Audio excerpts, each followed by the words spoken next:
नमस्कार दोस्तों, आप सभी का हमारे चैनल में बहुत बहुत स्वागत है। दोस्तों, कामिका एकादशी की पौराणिक कथा के अनुसार एक समय कुंती पुत्र धर्मराज युधिष्ठिर कहने लगे कि हे प्रभु, मैंने आषाढ़ माह के शुक्ल पक्ष की देवशयनी एकादशी का सविस्तार वर्णन सुना।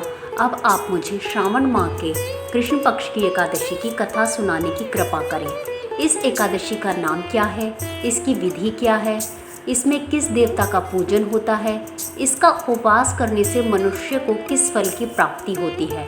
श्री कृष्ण भगवान कहने लगे कि हे युधिष्ठिर, इस एकादशी की कथा एक समय स्वयं ब्रह्मा जी ने देवर्षि नारद से कही थी, वही मैं तुमसे कहता हूँ। नारद जी ने ब्रह्मा जी से पूछा था कि हे पितामह, सावन मास के कृष्ण पक्ष की एकादशी की कथा सुनने की मेरी इच्छा है। उसका नाम है क्या विधि है और इसका क्या माहात्म्य है, कृपा करके मुझे बताइए। नारद जी के ये वचन सुनकर ब्रह्मा जी ने कहा कि हे नारद, लोगों के हित के लिए तुमने बहुत सुंदर प्रश्न किया है। सावन मास की कृष्ण एकादशी का नाम कामिका है। उसके सुनने मात्र से वाजपेयी यज्ञ का फल मिलता है। इस दिन शंख चक्र गदाधारी विष्णु भगवान का पूजन होता है, जिनके नाम श्रीधर, हरि, विष्णु, माधव, मधुसूदन हैं। उनकी पूजा करने से जो फल मिलता है सो तुम भी सुनो। जो फल गंगा, काशी, निमिषारण्य और पुष्कर स्नान से मिलता है वह विष्णु भगवान के पूजन से मिलता है।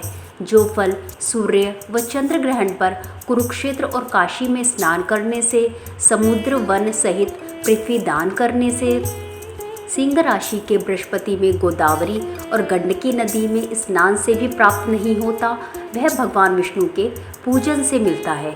जो मनुष्य सावन में भगवान का पूजन करते हैं उनसे देवता, गंधर्व और सूर्य आदि सभी पूजित हो जाते हैं।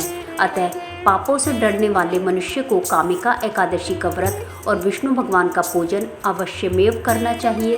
पाप रूपी कीचड़ में फंसे हुए और संसार रूपी समुद्र में डूबे हुए मनुष्य के लिए इस एकादशी का व्रत और भगवान विष्णु का पूजन अत्यंत आवश्यक है। इससे बढ़कर पापों के नाशों का कोई उपाय नहीं है। हे नारद, स्वयं भगवान ने यही कहा है कि कामिका व्रत से जीव कुयोनि को प्राप्त नहीं होता। जो मनुष्य इस एकादशी के दिन भक्ति पूर्वक तुलसी दल भगवान विष्णु को अर्पण करते हैं वे इस संसार के समस्त पापों से दूर रहते हैं।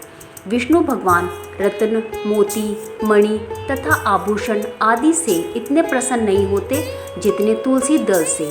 तुलसी दल का पूजन का फल 4 भार चांदी और 1 भार स्वर्ण के दान के बराबर होता है।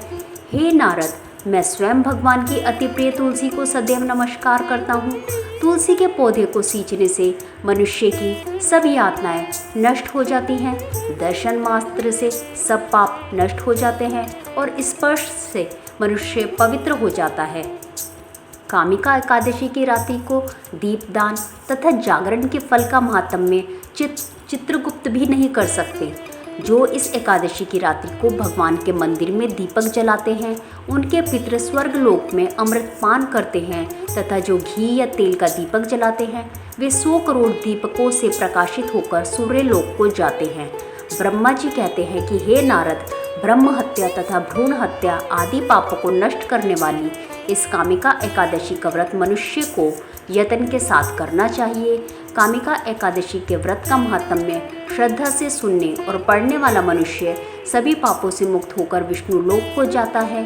धार्मिक ग्रंथों में वर्णित एक कथा के अनुसार एक बार किसी गांव में एक अत्यंत बलशाली क्षत्रिय निवास करता था, जिसे अपने शारीरिक बल पर अत्यधिक गर्व था। हालांकि वह धर्मपरायण था और प्रतिदिन जगत के पालनहार विष्णु की आराधना करता था। एक दिन किसी आवश्यक कार्य से जाते समय उसकी भेंट एक दुर्बल ब्राह्मण से हुई और उस क्षत्रिय की भिड़ंत उस ब्राह्मण से हो गई। आवेग में आकर उसने ब्राह्मण से वाद विवाद करने की बजाय हाथापाई आरंभ कर दी। ब्राह्मण उसके प्रहार सहन नहीं कर पाया और उसकी मृत्यु हो गई। इस घटना से क्षत्रिय सत्ते में आ गया और तुरंत उसे अपनी गलती का एहसास हुआ। उसने गांव के समक्ष क्षमा याचना की और ब्राह्मण का विधि पूर्वक अंतिम संस्कार करने का वचन दिया। परंतु पंडितों ने अंतिम संस्कार में भाग लेने से इनकार कर दिया।